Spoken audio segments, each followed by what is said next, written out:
Hello, welcome to our first public talk as part of our Friday Night Apologetics group.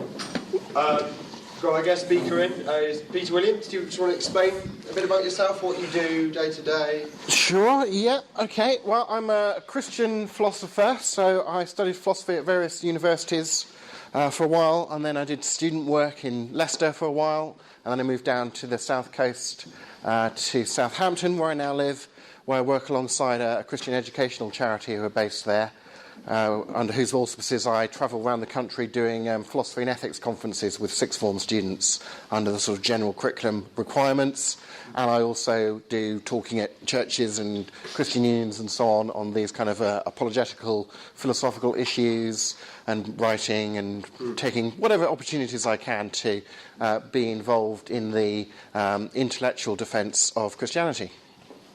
Excellent. Do you want to pray for you quickly before you start? I would like that, indeed. Excellent. Father, thank you for bringing Peter here tonight. May you please use him to speak to the people in the audience tonight, Father.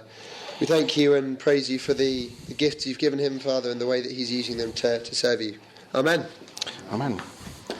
Well, thank you. It's lovely to be invited to come and spend a nice chunk of time talking not merely at, but with, when we get on to the Q&A time, a nice bunch of bright people about some interesting issues. So I hope you'll find something engaging in what I have to say tonight, perhaps something provocative as well. We'll see when we get to the Q&A time. Just to bring to your attention my website address, there's a bunch of free stuff on there, including the links through to my podcast channel, YouTube channel and things. I am recording this evening for my podcast channel. Fair warning just to let you know that that's happening. Greetings and welcome there, people of YouTube. This is Essence of Forte, and I'm doing a dismantling of Peter S. Williams' lecture given at the University of Surrey on request of the Christian Union. The talk given was on the topic of New Atheism, titled Calling the New Atheist Bluff. The main reason I feel compelled to do this is for the pursuit of academic honesty. As Mr. Williams noted, he is in fact recording the event and decided to let students know. Why? Well, I assume it was to do with the fact that Matthew, who is the organiser of Friday Night Apologetics for the Christian Union, and I understood that both the lecture and the Q&A was going to be uploaded. This was discussed prior to the lecture with Mr. Williams, and must have been understood, otherwise Mr. Williams is merely informing himself that he is recording himself.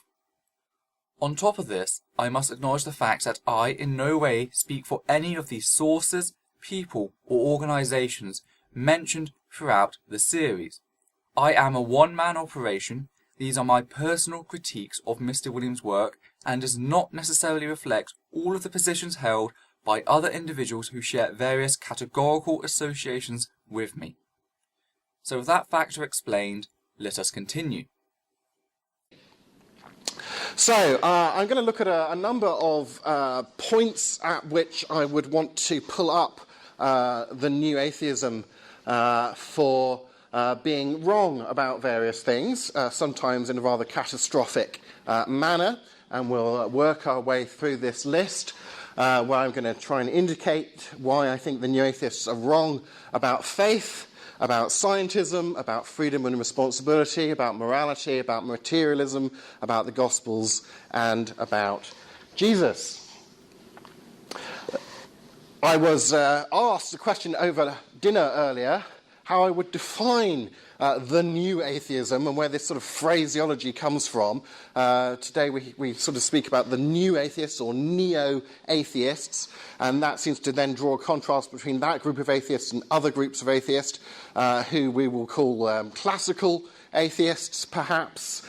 And it was actually an article in Wired magazine, referenced at the top corner there, by Gary Wolfe, that coined the phrase, the term, the new atheism.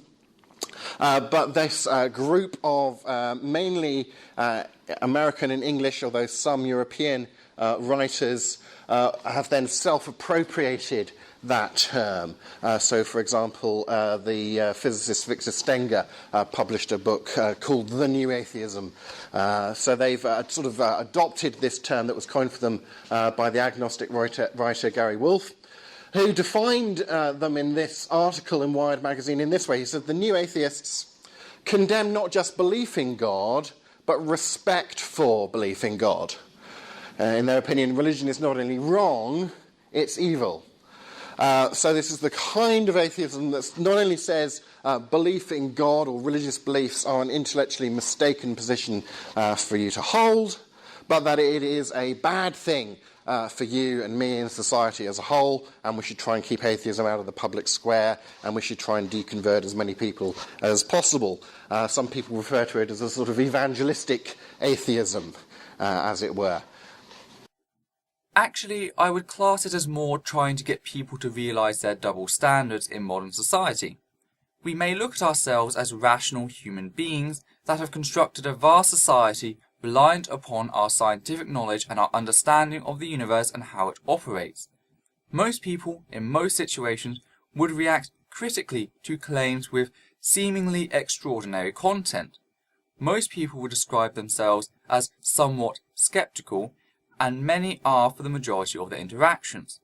However, there has been notched this throne of tradition upon which sits religion and supernatural claims mentioned in various holy books. They are viewed as sacred, i.e., that they may not be questioned to preserve social desirability, and that they must not be questioned to preserve themselves from rational thought. We want people to apply the logic and principles they do in science and social interaction to this God hypothesis, and not merely accept something on the word of men long dead with not a single miraculous aspect of their accounts being verifiable. New atheism is merely looking for consistency of standards, the rejection of special pleading.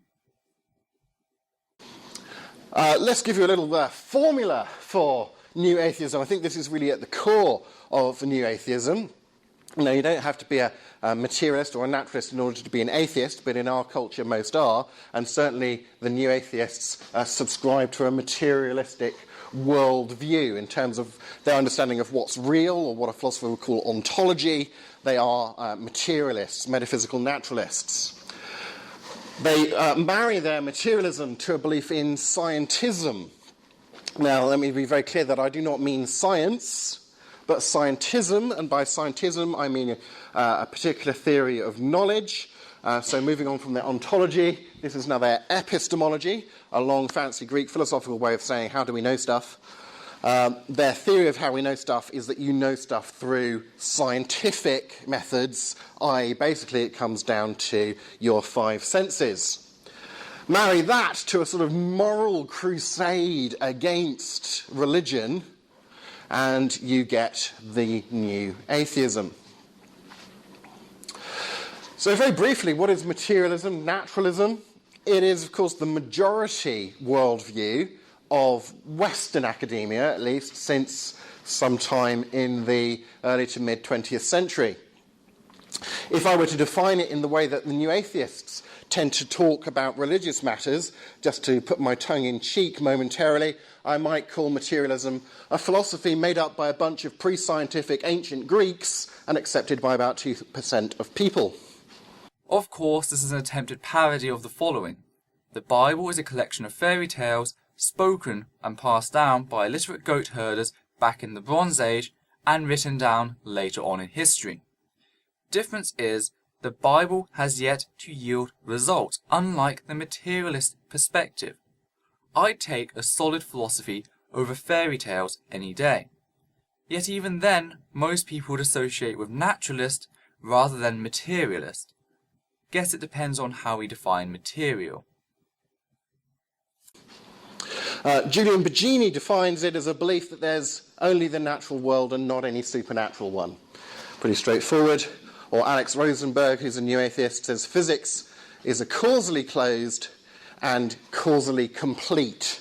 So the physical story about reality is the only story about reality, full stop.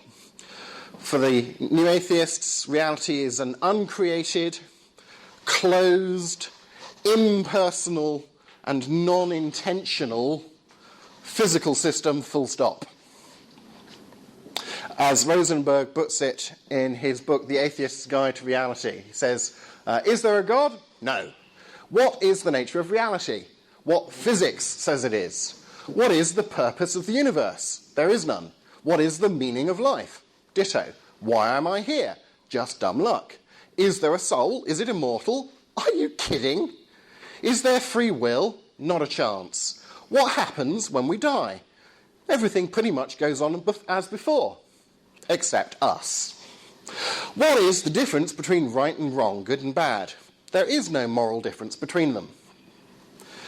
A nice, succinct and forthright statement of Rosenberg's worldview. I do wonder why you cut out the parts following on from that thread of thought, as if to attempt to poison the well. Also, I must state that even people who would fit in your definition of new atheism are still going to have a very broad view of morality. For example, I am secular humanist, whilst Rosenberg has a segment of chapter 12 in the Atheist's Guide to Reality arguing against the very thing. Fact is, we have no authority figures. We just have public speakers that we enjoy listening to. We can agree with various points they make and still disagree with others, which are not presented so well. It's similar to the fact that Isaac Newton was an alchemist, yet we do not throw out all of his work due to this factor, but merely reject his position on said topic. What is scientism, to move on from the ontology to the epistemology? It's something that it attributes exclusive or perhaps near exclusive rights over knowledge to empirical or scientific verification. That is, as Nancy Pearcey in her book Saving Leonardo points out, it's the view that immediately leads up to setting up a dichotomy between facts and values. The fact-value distinction. Pearcey says the strict separation of facts from values is the key to unlocking the history of the modern Western mind. Now, people have always known that there's a distinction between is and ought, the way things are and the way things should be, between descriptive statements and normative statements. But in earlier ages, however, people thought both types of statement dealt with questions of truth. If you made a moral statement about what someone ought to do, it was either true or false. But under a scientistic understanding of knowledge, most new atheists would agree that it cashes out into a fact-value distinction because scientific empirical investigation can't get you from the descriptive is of reality to justifying any prescriptive oughts about reality. And welcome to the world of personal philosophy. Positions taken which are based upon what one values. To me, the value of human progress and the reduction of harm is strong enough that humanism is the philosophy I myself am set under. I do what I perceive as good for the pure sake of doing so, because it's who I am and not what I've been coerced to do by the threat of violence. Actions under threat or reward are hardly noble. You wouldn't say a person who was threatened by an armed bank robber to open a safe was immoral for his actions, so why would you claim that doing something just to avoid the place down there and get to the place up there is any different? Doing something because you were forced to do so is apathy. It's amoral, whereas I say the human mind has evolved the capacity for empathy. Now, Victor Stenger, who I've mentioned, seems to be quite sensitive to this charge of scientism. He recognises that people label new atheists as scientistic in their theory of knowledge. And he says, critics accused new atheism of scientism, which is the principle that science is the only means that can be used to learn about the world and humanity. They cannot quote a single new atheist who said that. So Stenger says this is a false charge against new atheists. Well, consider the following quotations, and then I'll tell you where they're from. But consider the viewpoint of someone who says these three things. He says that science does not require, nor does it use, any metaphysics. It doesn't use any philosophy. So science doesn't depend upon philosophy. And, he says, science is belief in the presence of supportive evidence. So it's about empirical, verifiable knowledge through science. While, on the other hand, complete dichotomy, faith is belief in the absence of supportive evidence. Okay.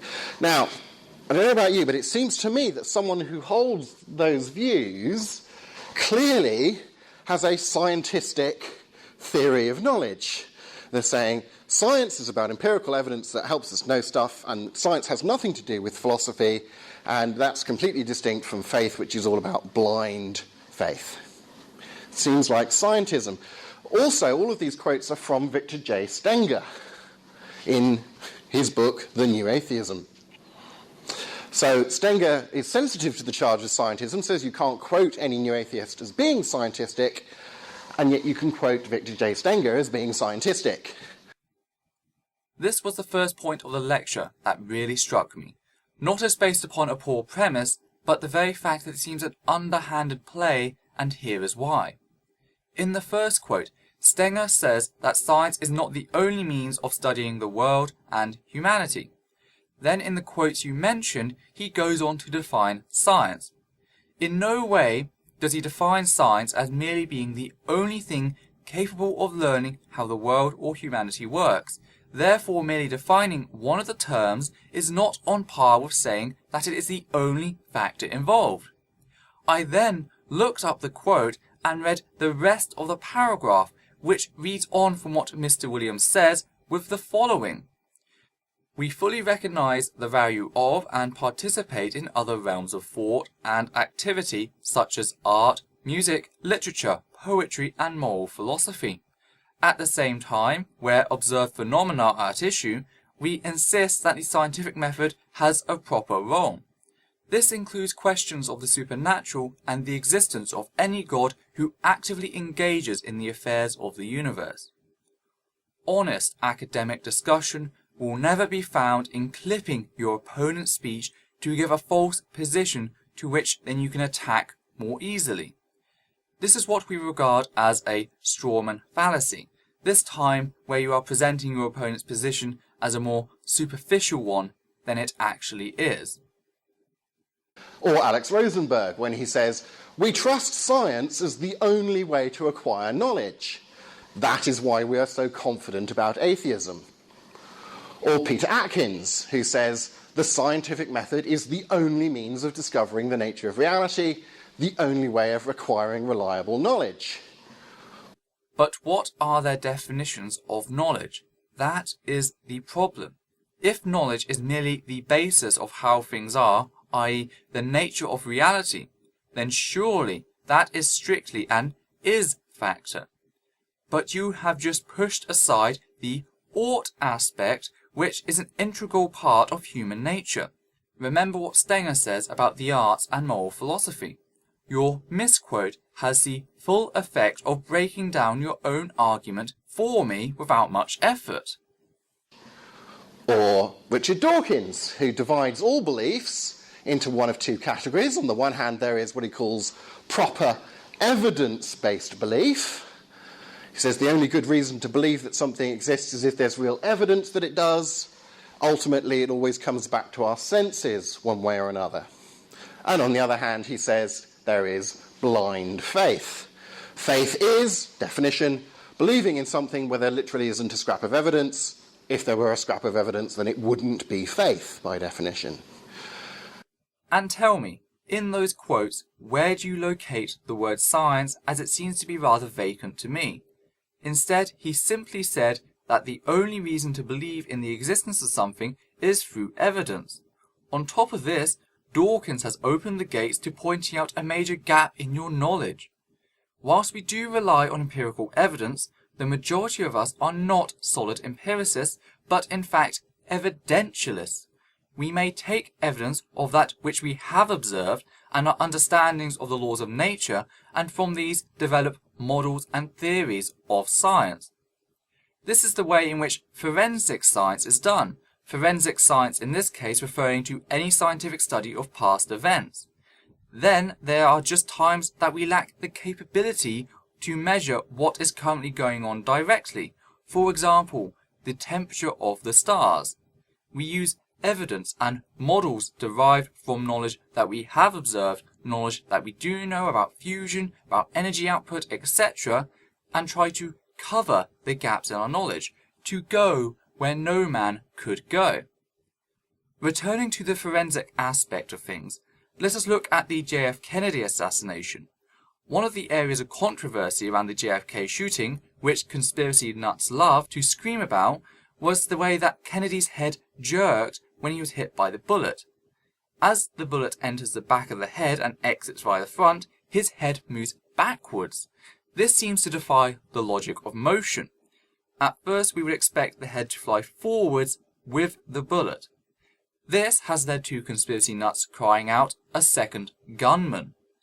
Yet, what may seem logical at first can actually be wrong. Scientific tests were done which involved firing the same type of rifle at a melon. What this showed is how the force of the bullet exiting the head of JFK had the same kickback motion that firing the rifle itself has, and thus forces the head towards the origin of the shot. On a similar note, it is theists who cry out that science can't explain the existence of X, Y, and Z at the start of the universe.